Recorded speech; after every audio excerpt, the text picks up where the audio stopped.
ગત તારીખ 26/2/2026ના રોજ ભાદરવા પોલીસ સ્ટેશનમાં આર્મ્સ એક્ટ અને બીએનએસની અલગ અલગ સેક્શન હેઠળ એક ગુનો દાખલ થયો હતો.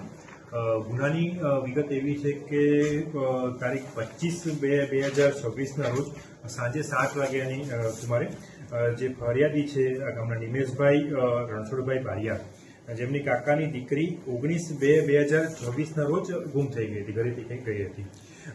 જે અન્વયે એમના કાકા અને બીજા 5-6 માણસો એ દીકરીની શોધમાં ઇકો ગાડી લઈને નીકળ્યા હતા.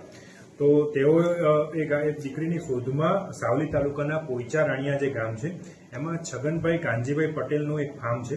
તેમાં આ ફાર્મમાં એક કામ કરતો છોકરો વિશાલ બારિયાની તેઓ પૂછપરછ કરવા માટે આવ્યા હતા.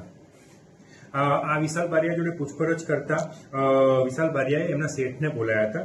ત્યાં એમના વચ્ચે બોલાચાલી અને ઉશ્કેરાટના કારણે જે આ છગનભાઈ કાનજીભાઈ પટેલ છે હવે પોતાની રિવોલ્વર દ્વારા એક રાઉન્ડ હવામાં ફાયરિંગ કર્યું હતું. ત્યારબાદ એ લોકો જ્યારે ગાડીમાં બેસીને જતા હતા ત્યારે છગનભાઈ કાનજીભાઈ પટેલે તે ઇકો ગાડી પર જે ફાયરિંગ કરેલું હતું, જેમાં વિશાલભાઈ જે છે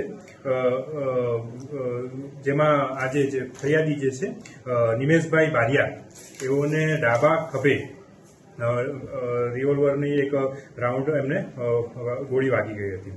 જેમાં આ અંતર્ગત ભાદરવા પોલીસ સ્ટેશનમાં બીએનએસ અને આર્મ્સ એક્ટની અલગ અલગ સેક્શન દ્વારા ગુનો દાખલ કરવામાં આવેલો હતો.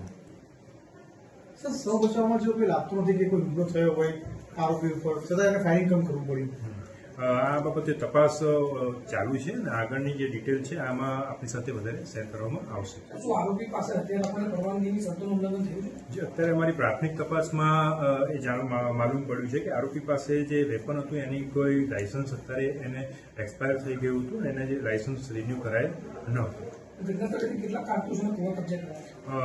જે આરોપી છે એને 2 રાઉન્ડ ફાયર કર્યું હતું, જેને પોલીસ દ્વારા કબજે કરવામાં આવેલું છે.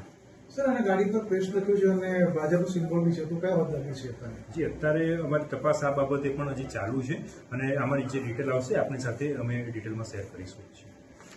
સર, કોઈ ભૂતકાળ હોય ગુનાહિત ઇતિહાસ ધરાવતા હોય? એઝ સચ અમારી પાસેના વિગતોમાં એવો કોઈ આરોપીનો જે ક્રિમિનલ મેટરમાં કોઈ ગુનાહિત ઇતિહાસ જણાઈ આવતો નથી.